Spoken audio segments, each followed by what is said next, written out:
શ્રી સદગુરુદેવની જય. હવે પ્રશ્ન એક આવ્યો છે મગજમાં કે નાડી શુદ્ધ થયા પછી અભ્યાસ જાગે તો નાડી શુદ્ધ થઈ એ આપણને ખબર કેમ પડે? એમ આપણને શુદ્ધતાને નૈયા ખબર જ રહે છે. હાલે તોય તે એનો પગ ફેલ પડતો નથી. બાયરે પગલું ભરે ત્યાં વર્તો પ્રથમ વચન સંભાળે છે, વર્તે છે એવા વર્તમાન. હા, અને એ વચન વિચારી પગ ભરે, વચન વિચારી બોલે બોલ, વચન વિચારી વર્તન કરે વેલા વચન વસ્તુ અનમોલ. એટલે એના હાલવામાં એને નાડીની સાજ છે. શુદ્ધ થવી અથવા સાજ રાખવી. એ કાંઈ પવન છે એને કાંઈ પાણીથી ધોઈને તો શુદ્ધ નથી કરાતો, પણ સાજ રહેવી.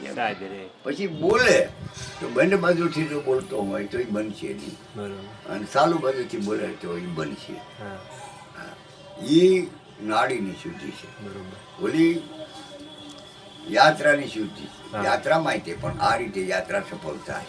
હા, પ્રવેશ કરતી વખતે જ પ્રવેશ કરો ઘરની અંદર અથવા સભાની અંદર, તો અહીંયા વાંધો ન આવે. અને ઉઠતી વખતે ઉઠી જાવ, ના ઘેર ઉઠતી વખતે, બેસતી વખતે બેહે રોઈને તો ઊભો ન કરીએ કે કોઈ, એવું લખેલું છે. ગંગતનો પગ નહોતો હું સૌ છું. હા, કોઈથી પણ એની પાસે કળા હતી રાવણ પાસે. એ આવ્યો કે અમને પગે લાગી કે રામને લાગી ને એમ કરીને પગ ઉપર લીધો. નહીં તો હિમાલય કે હાથ ભરાવે હું ચોકલ લે. હા, તો એમ તેમ. એટલે નાડી શુદ્ધ થયા પછી અભ્યાસ જાગે. પછી અભ્યાસ જાગે. નાડીની જગ્યાએ ગમ નથી, સ્વરની ગમ નથી, નાડીની ગમ નથી. એની અંદર નાડીમાં પાછળ તત્વ આલી રહ્યા છે, એ તત્વની ગમ નથી. હવે આ એક કાર્ય કરે છે. સ્વરમાં કાર્યની સિદ્ધિ છે. નાડીઓમાં પ્રતિ આ હિંગલામાં ડાબી નાડીમાં દીકરી જ થાય અને જમણીમાં દીકરો જ થાય. બે હાલતે નપુસક થાય. એ બીબાઈ બનાવે ને એ સમય પ્રમાણે ભગવાનને એના અંગો બનાવવા પડે. બાયુનો પેરપાટ, આદમીનો પેરપાટ, નપુસકનો પેરપાટ બધા જુદા જુદા હોય છે. એ કોણ બનાવે? અહીંયા એ બનાવે છે. એને એ બધા કરવા વાળો કે હું ના કરતો કરે કોણ? આ કરતા પુરુષ કોણ છે ઓળખવો અઘરો છે. આખા જગતનો કરતા ઓમકાર છે. ઓમકાર. અહમ નો અર્થ થાય એ હું જ છું. મારી સત્તા ઈચ્છા છે. ઈચ્છા શક્તિ એટલે કોઈ બાય નથી, ભગવાનની ઈચ્છા શક્તિ છે. હા, એ દત્તાત્રેય ભગવાનનો ગાળા છે કે એક અદ્વૈત જેની હેઠો સુનમાં કીર્તાર ઈચ્છા શક્તિ એને પ્રગટ થઈ એક માલી થાવ અનંત પાર સબળ શક્તિ પરિબ્રહ્મની ઈચ્છા જ ઓમકાર. એ હું જ છું. અને એને ગીતામાં કીધું કે ભાઈ હું દેવોમાં ઇન્દ્ર હું છું, વેશ્યોમાં કામ હું છું, પ્રાણીઓમાં નરસિંહ હું છું.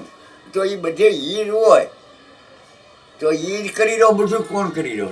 બધે ઈ જ હોય તો હું છું. તો બધું કાર્ય ઈ જ કરે છે. હું છું. નક્ષત્રોમાં ચંદ્રમાં હું છું, પણ પ્રકાશકોમાં સૂર્ય હું છું. ફલાણા નામનો સૂર્ય છું. હા, ઈ જ જો બધું હોય તો ઈ જ કરી રહ્યો. બીજો કોણ કરી? બીજો કોણ કરે? એ આપણને એનો યથાર્થ જ્ઞાન આને કે ભાઈ આ છે હું. બસ આ ગ્લોબ બળે છે, પણ ગ્લોબ ના બળતો પાવર બળે છે. પાવર લાઈટ થઈ ગયા પછી આ કાંઈ નથી લાઈટ. અને એ તમે એમ જો લાઈટ વહી ગઈ તો કે ક્યાંની પાક ગઈ? એ કોઈ ભાળે છે? આ તો બંધ થઈ ગયું તમે કહીએ કે વહી ગઈ. અને આપણે કે લાઈટ આવી તો ક્યાંથી આવી? એટલે ભાઈ એને આપણું ચાલુ છું. આપણે કે ભાઈ જીવ વહી ગયો, ત્યાં કે જીવ વહી ગયો તમે ભાલો હતા નહીં, હલતા નથી. ક્યાંય હલે એટલે જીવ આવ્યો તમે ભાલ્યો પણ ભાઈ હલે તે કહો. એટલે આ યથાર્થ જ્ઞાન કે જોવે છે. નાડીની શુદ્ધિ એને કહેવાય કે નાડીનો ખ્યાલ રહેવો જોઈએ. પછી એની અંદર તત્વનો ખ્યાલ રહેવો જોઈએ. એની અંદર પરમ તત્વ રહેલું છે. અને ઈંડા પિંગલા ને સુષ્મણા સૂર્ય ચંદ્ર અગ્નિ દેવા ભૂત ભવિષ્ય વર્તમાન ભાંખે એનો છેલ્લો થઈને કરીને સેવા ખોટે ખોટો તોલો છે ને તેને પગે લાગે એવું જ્ઞાન થઈ જવાનું છે. અગર હે જ્ઞાન કોપાના ગુરુ કે જાસણ ભાઈ, પણ ગુરુ બિન ભાવ નથી કરે ને કોઈ ભલે ગ્રંથિ બ્રહ્માજી હોય પણ ગુરુ એને જ કહેવાય કે ભ્રમ સંશય નો મટાડે ગુરુ જ નથી. મનના સંશય અને જીવ બ્રહ્મનો ભેદ ભ્રમ છે એ મટી જાય. એટલે એ નાડીની શુદ્ધિ જરૂરી છે. બસ એટલે નાડી શુદ્ધિ, હૃદયની શુદ્ધિ, નાડીની શુદ્ધિ, મનની શુદ્ધિ, ઘણાની શુદ્ધિ કરવી પડે, પણ કરવી ન પડે એની મેળે ખાવા મળે. હું એ જ પૂછું છું કે એ શુદ્ધ કરવા માટે શું કરવું એમ? નાડી કરવા માટે કરશો એટલે તરત શંકાઓ થાય ઊભી. હા, ગુરુએ બતાવેલી વસ્તુ એ પ્રમાણે કરવાનું. એક ગાડી હોય ને એની અંદર ઘણા વિજ્ઞાનીઓ મેકેલા છે. તમે ચાલુ કરવા માટે અહીંથી ચાવી ચાલુ કરવાની, પછી સીધી હાલી જ જાય. વધારે આંકવી તો ગેર બદલાવો. તો ગેર બદલવો. અને કોઈ માણસ લડતી ઉપર હોર્ન મારો, હોર્ન અહીંયા છે. પછી કે ભાઈ આ ડાબી બાજુ જમણી બાજુ રસ્તા આવ્યા સારેમાં ક્યાં જવું, તો જે બસ જવું હોય એનો તમને અનુભવ હોવો જોઈએ. ગાડીને વાળો એને હેન્ડલ એમ એમ. એટલે આ બધા સાધનો પછી કે અમે ઓલા બ્રેક મારી આપણે મારી ગયો ને ભટકાઈ જાઉં. હા, ભટકાવું નહીં, યાદ રાખવાનું. એને બ્રેક એ રાખેલી છે, બ્રેક એની ગાડી મોકલી છે, હમ કોઈ ક્યાં કરે નહીં, ભટકાઈ ગયું પછી નમતું જ ન લે. એવું છે. એટલે નાડી શુદ્ધ થયા પછી અભ્યાસ જાગે. એટલે અભ્યાસ એને કહેવાય કે આ હાલવાનું શરૂ છે મુક્તિને માર્ગે. મુક્તિનો માર્ગ એને કહેવાય કે સંશયો બધા માટે મુક્ત થાય છે. મુક્તિ એવો કોઈ પદાર્થ નથી કે તમને કોઈ સાધન મળી જાય. જે મળ્યું ને હોને લંકા મળે તે વખત નથી. હું તમને ઇન્દ્રપદ મળે તે વખત નથી. મુક્તિ કોને કહેવાય? કાંઈ ન હોય અને મુક્તિ કહેવાય. રોગ માલી મુક્તિ કોને કહેવાય? કે ભાઈ અહીં દુખતું જ નથી. કર્જ માલી મુક્તિ કોઈ માગતું નથી. જીવન માલી મુક્તિ કરતા ભાવ નથી. પછી અભ્યાસ જાગ્યા પછી બહુ ભમવું નહીં. એટલે બહુ ભમવામાં જેવા તેવા ભાઈ બંધો એની વાતો સાંભળીને મન એમાં લાગી જાય છે. લોભામણી વાતો હોય, યોગ મહાન છે, કોક કે ફલાણું મહાન છે, કોક કે ભક્તિથી મુક્તિ છે. હા, પણ ભક્તિથી મુક્તિ પામ્યા ઘણા. હા, ઓલા ભાઈ મને કીધું, મેં કે આ તમારા વલભીપુરમાં આવવું હોય તો એવી એક જ દરવાજો છે કે સારી કરી લેવાય. નહીં કોઈ આઠમની કોલ્લી આવે છે, કોઈ વાંતરની કોલ્લી આવે, ઉગમણેલી, કોઈ ડખણેલી આવે છે. વલભીપુર ભૂકું મળતું એમ કોઈ ભક્તિથી, કોઈ જ્ઞાનથી, અને કોઈ યોગથી, અને કોઈ કર્મથી. કર્મ એને કહેવાય કે સમરણ. એને પૂર્ણ પાપ કાંઈ નથી. સમરણ એ તાત્કાલિક મુક્તિનો માર્ગ છે. સમરણમાં કોઈ ઈચ્છા હોતી જ નથી. હા, સમરણમાં કોઈ ઈચ્છા હોતી નથી.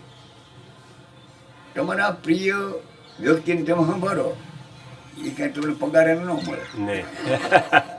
એ હૈયે ચડે. અને તમે જેને હૈયે ચડાવો છો એ વખતે એને ફોન કર્યો, એ તમને હૈયે ચડાવે. પણ તમે જેને મનમાં ગાળી ગયો ને એને તમે ફોન કર્યો, એ દેતો જ હોય. હા, અરીસામાં તમે જુઓ અને કે આમાં હું હમો કોણ છે, પણ એ ચોર છો. હે, જૈસે શ્વાન કાચ કા મંદિર માં ही घुसी करी, हमें श्वान देखी भसी भसी मरत है. जैसे गज फटिक शिला में प्रतिबंब देखी तोड़े दांत बाटी बाटी અને લડીને મરત है. जैसे સિંહ કૂવામાં એની સાયા દેખીને પડત है. જૈસે કેનું મારી નાખું. હા, એની સાયા જ છે, કોને મારવાના? એ પીડ્યો ઉલટો કૂવો. અને જે કોઈ ફેરી ખાટ જગત ફરતું દેખે એ પણ એ બધાની ભ્રમ હે. સુંદર કહતી એક ભ્રમ ગયા પછી એની સિવાય ઓર નહીં કોઈ. એક ભ્રમ જો ઉયો જાય ને તો આપણા દેહ નોખો નખાશે, આત્મા દેખશે. આપણા ગોળ નોખા નખાશે, રંગે નોખા નખા. તમે આ દુકાન લીધો, મેં ઓલી લીધો, પણ ગળપણ તો બધામાં એક જ છે. અને ઘરાના તમે કરાવ્યા, એને કરાવ્યા, મેં કરાવ્યા, એ ઘાટ નોખા નોખા છે. એના ઠાણ પણ કિંમત હોનું તો બધું એકનું એક જ છે. એને ઘડાય પ્રમાણે એના ઠાણ મળ્યા. કોકને આંગળી પહેરાણા, કોકને અહીંયા ડોકમાં, કોકને કપાળમાં, એક સાંજલીઓ. હું ત્યાંથી ઊંચું પણ ભાવ એક જ છે. વેચો તારે તો હું ભલે ને બ્રાહ્મણ કે અમે બહુ ઊંચા, પણ તમને ચડાવી માર્યા. હવે અત્યારે આવ હેઠ આવી ગયા. હરી હરી હરી.